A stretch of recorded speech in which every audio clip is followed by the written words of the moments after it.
ಕಲ್ಯಾಣ ಕರ್ನಾಟಕ ಅಭಿವೃದ್ಧಿಯ ಹಣವನ್ನ ಗುಳು ಮಾಡಿದ್ರ ಹಾಗಾದ್ರೆ ಅಭಿವೃದ್ಧಿಯ ಹೆಸರಲ್ಲಿ ಕೋಟ್ಯಾಂತರ ರೂಪಾಯಿ ಲೂಟಿ ಆಯ್ತಾ? ಕೆಕೆಆರ್ಜಿಬಿ ಅಧ್ಯಕ್ಷ ಅಜಯ್ ಸಿಂಗ್ ಅವರೇ ನೋಡಿ, ಕೆಕೆಆರ್ಜಿಬಿ ಅಧ್ಯಕ್ಷರಾಗಿರುವಂತ ಅಜಯ್ ಸಿಂಗ್ ಅವರು ನೋಡ್ಲೇಬೇಕಾದಂತಹ ಸ್ಟೋರಿ ಇದು. ಕಲ್ಯಾಣ ಕರ್ನಾಟಕ ಅಭಿವೃದ್ಧಿಗಾಗಿ ಮೀಸಲಿಟ್ಟಂತಹ ಹಣ ಕೋಟಿ ಕೋಟಿ ಲೆಕ್ಕದಲ್ಲಿ ಗುಳು ಮಾಡಿದ್ರ? ಶಾಲೆಗಳ ಅಭಿವೃದ್ಧಿಗಾಗಿ, ಶಾಲೆಗಳ ಅಭಿವೃದ್ಧಿಯ ನೆಪದಲ್ಲಿ ಕೋಟ್ಯಾಂತರ ರೂಪಾಯಿ ಗುಳು ಮಾಡಿದ್ರ ಹಾಗಾದ್ರೆ? ಈ ಹಣವನ್ನು ಕೊಟ್ಟಿದ್ದು ಶಾಲೆಗಳಿಗೆ ಸೋಲಾರ್ ಪ್ಯಾನೆಲ್ ಅಳವಡಿಕೆ ಮಾಡಿ ಅಂತ. ಆದ್ರೆ ಈ ನೆಪದಲ್ಲಿ ಕೋಟಿಗಟ್ಟಲೆ ಸಾರ್ವಜನಿಕರ ಹಣ, ಸರ್ಕಾರದ ಹಣ ಲೂಟಿ ಆಯ್ತಾ? ಕೆಕೆಆರ್ಜಿಬಿ ಅಧಿಕಾರಿಗಳು ಮತ್ತು ಗುತ್ತಿಗೆದಾರರಿಂದ ಅಕ್ರಮ ಆಗಿದೆ ಎನ್ನುವಂತ ಆರೋಪ ಇದೆ. ಇಲ್ಲಿವರೆಗೂ ಸೋಲಾರ್ ಪ್ಯಾನೆಲ್ಗಳನ್ನು ಅಳವಡಿಕೆ ಮಾಡೇ ಇಲ್ಲ. ಬೀದರ್ನ ಔರಾದ್ ಮತ್ತು ಕಮಲನಗರ ತಾಲೂಕುಗಳಲ್ಲಿ ಆಗಿರುವಂತ ಲೂಟಿ, ಶಾಲೆಗಳ ದುರಸ್ತಿಗೆ ಬಂದಂತ ಅನುದಾನವೂ ಕೂಡ ಗುಳುಮಾಗಿದೆ. 49 ಸರ್ಕಾರಿ ಶಾಲೆಗಳಿಗೆ ಬಂದಂತಹ ಅನುದಾನ ಇದು. 1 ರೂಪಾಯಿ ಕೂಡ ಅದರ ಮೇಲೆ ಹೂಡಿಕೆ ಮಾಡಿಲ್ಲ, 1 ರೂಪಾಯಿ ಕೂಡ ಖರ್ಚು ಮಾಡಿಲ್ಲ. ಶಾಲೆಗಳ ದುರಸ್ತಿ ಕಾರ್ಯಕ್ಕಾಗಿ, ರಿಪೇರಿ ಮಾಡೋಕ್ಕಾಗಿ, ಸೋಲಾರ್ ಪ್ಯಾನೆಲ್ಗಳನ್ನ ಅಳವಡಿಕೆ ಮಾಡೋಕ್ಕಾಗಿ 1 ರೂಪಾಯಿ ಕೂಡ ಹಾಕಿಲ್ಲ. ಬಟ್ ರಿಲೀಸ್ ಮಾಡಿರುವಂತಹ ಅನುದಾನ ಇದೆ ಅಲ್ಲ, ಅದು ಸಾವಿರ ಲೆಕ್ಕ ಅಲ್ಲ, ಕೋಟಿ ಲೆಕ್ಕದಲ್ಲಿದೆ. ಸೊ ಇದು ಕೆಕೆಆರ್ಜಿಬಿ ಅಧಿಕಾರಿಗಳು ಮತ್ತೆ ಗುತ್ತಿಗೆದಾರರು ಎಲ್ಲವನ್ನ ಕೂಡ ತಿಂದು ಹಾಕ್ಬಿಟ್ರ ಅನ್ನುವಂಥ ಸಹಜವಾದಂಥ ಅನುಮಾನ ಇದೆ. ದೂಪತ, ಮಹಗಾಂವ್, ಸಂತಪುರ, ವಡಗಾಂವ್, ಚಿಕ್ಲಿ ಸೇರಿದಂಗೆ ಈ ಗ್ರಾಮಗಳಲ್ಲಿ ಸೋಲಾರ್ ಪ್ಯಾನೆಲ್ ಅಳವಡಿಕೆಗೆ ಬಂದಿದ್ದು 1.52 ಕೋಟಿ, 1,52,00,000 ಅನುದಾನ. ಇಷ್ಟು ಕೂಡ ಗುಳು ಮಾಡಿದ್ದಾರೆ ಎನ್ನುವಂಥ ಆರೋಪ ಈಗ ಕೇಳಿ ಬಂದಿದೆ.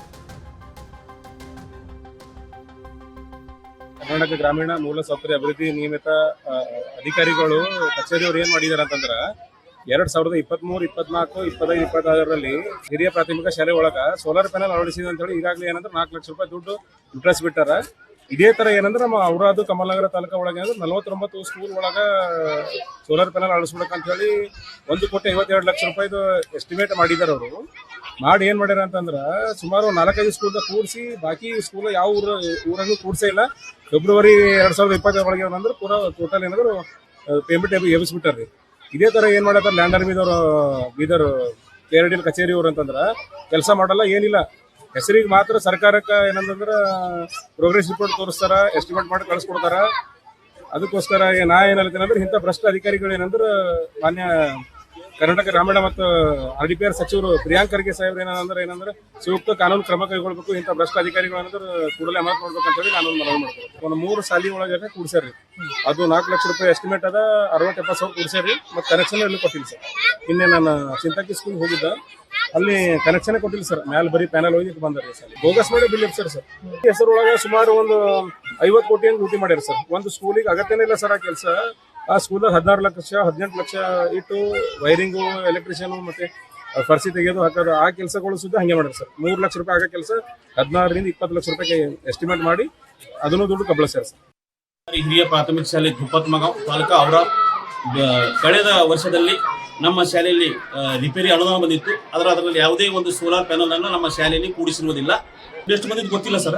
ಅದರ ಪ್ಯಾನಲ್ ಅಂತೂ ನಮ್ಮ ಶಾಲೆಯಲ್ಲಿ ಕೂಡಿಸಿಲ್ಲ. ಶಾಲೆ ಮೇಲೆ ಯಾವುದೇ ಪ್ಯಾನಲ್, ಸೋಲಾರ್ ಪ್ಯಾನಲ್ ನ ಕೂಡಿಸಿರುವುದಿಲ್ಲ. ಈಗ ಅವರು ಯಾವುದೇ ಒಂದು ಮಾಹಿತಿಯನ್ನು ನಮಗೆ ಕೊಡ್ತಾ ಇಲ್ಲ ಸರ್. ತಂತ ಮೇಲಿನ ಲೆವೆಲ್ ಏನ್ ಮಾಡ್ಕೊತಾ ಇದ್ದಾರೆ ಗೊತ್ತಿಲ್ಲ. ಆದ್ರೆ ನಮ್ಮ ಶಾಲೆಯಲ್ಲಂತೂ ಸೋಲಾರ್ ಪ್ಯಾನಲ್ ಕೂಡಿಸಿಲ್ಲ. ಸೋಲಾರ್ ಪ್ಯಾನಲ್ಸ್ ಏನು ಕೂಡಿಸಿಲ್ಲ, ಇಲ್ಲಿವರೆಗೂ ಕೂಡಿಸಿಲ್ಲ.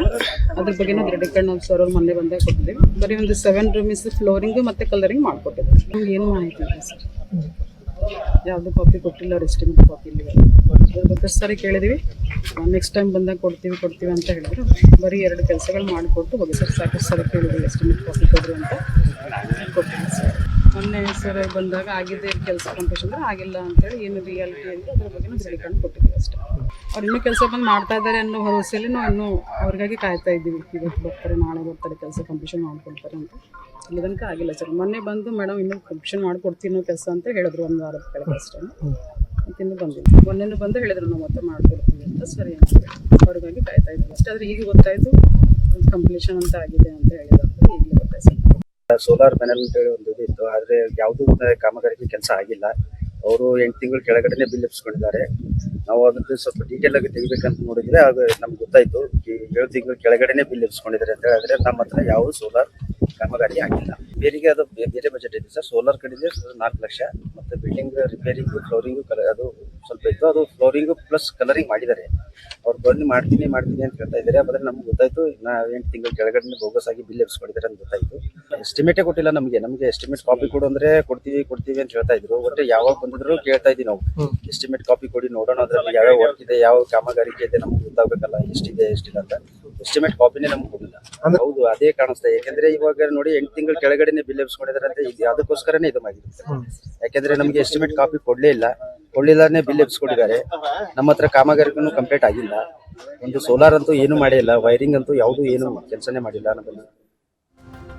ಈ ವಿಚಾರಕ್ಕೆ ಇನ್ನಷ್ಟು ಡೀಟೇಲ್ಸ್ ಕೊಡ್ತಾರೆ ನಮ್ಮ ಪ್ರತಿನಿಧಿ ದುರ್ಗಪ್ಪ ಹೊಸಮನಿ ಲೈವ್ ನಲ್ಲಿ ಜಾಯ್ನ್ ಆಗ್ತಾ ಇದ್ದಾರೆ. ದುರ್ಗಪ್ಪ, ಒಂದು ವಿಚಾರ, ಕಲ್ಯಾಣ ಕರ್ನಾಟಕ ಭಾಗದಲ್ಲಿ ಸಾಕ್ಷರತೆಯ ಪ್ರಮಾಣ ಎಷ್ಟರ ಮಟ್ಟಿಗೆ ಕುಸಿದು ಹೋಗಿದೆ ಅನ್ನುವಂಥದ್ದು ಜಗಜ್ಜಾಹೀರು. ಇಡೀ ಕರ್ನಾಟಕದಾದ್ಯಂತ ಗೊತ್ತಿರುವಂಥ ವಿಚಾರ ಅದು. ಅದನ್ನ ಮೇಲೆತ್ತಬೇಕು, ಸಾಕ್ಷರತಾ ಪ್ರಮಾಣವನ್ನ ಜಾಸ್ತಿ ಮಾಡಬೇಕು ಅನ್ನುವಂಥ ನಿಟ್ಟಿನಲ್ಲಿ ಸರ್ಕಾರ ವಿಶೇಷವಾಗಿ ಕಲ್ಯಾಣ ಕರ್ನಾಟಕ ಭಾಗಕ್ಕಂತಾನೆ ಯೋಜನೆಗಳನ್ನು ರೂಪಿಸಿದೆ, ಹಣವನ್ನ ಮೀಸಲಿಡ್ತಾ ಇದೆ. ಬಟ್ ಬಂದಂಥ ಹಣವನ್ನ ಈಗ ಬೇಲಿನ ಎದ್ದು ಹೊಲ ಮೇದಂಗೆ ಅನ್ನುವಂಥ ರೀತಿಯಲ್ಲಿ ಮಾಡಿಬಿಟ್ರೆ ಉದ್ಧಾರ ಆಗೋದು ಹೆಂಗೆ, ಅಭಿವೃದ್ಧಿ ಆಗೋದು ಹೆಂಗೆ? ಅರುಣ್, ನಿಜಕ್ಕೂ ಇದು ದುರಂತ ಅಂತಾನೆ ಹೇಳ್ಬೋದು. ಕಲ್ಯಾಣ ಕರ್ನಾಟಕ ಪ್ರದೇಶ ಅಭಿವೃದ್ಧಿ ಮಂಡಳಿಯಿಂದ ಪ್ರತಿ ವರ್ಷ 100 ಕೋಟಿ ಅನುದಾನ ಬರುತ್ತೆ. 7 ಜಿಲ್ಲೆಗಳಿಗೂ ಏನೋ ಹಿಂದುಳಿದಿರ್ತಕ್ಕಂಥ ಜಿಲ್ಲೆಗಳಂತಂದು ಏನು ಇತ್ತು, ಆ ಜಿಲ್ಲೆಗಳನ್ನ ಅಭಿವೃದ್ಧಿ ಮಾಡ್ಬೇಕು ಅನ್ನೋ ಒಂದು ಉದ್ದೇಶದಿಂದ ಸರ್ಕಾರ ಕಳೆದ 10 ವರ್ಷಗಳಿಂದನೇ ಈ ಒಂದು KKRDB ಏನ್ 371J ವಿಶೇಷ ಒಂದು ಇದನ್ನ ತಂದಿದ್ರು. ಆ ಒಂದು ಯೋಜನೆಯ ಮೂಲಕ, ಆ ಒಂದು ಕಾಯ್ದೆ ಮೂಲಕ ಇವತ್ತು ಕಲ್ಯಾಣ ಕರ್ನಾಟಕ ಭಾಗಕ್ಕೆ ಪ್ರತಿ ವರ್ಷ 100 ಕೋಟಿ ಬರುತ್ತೆ.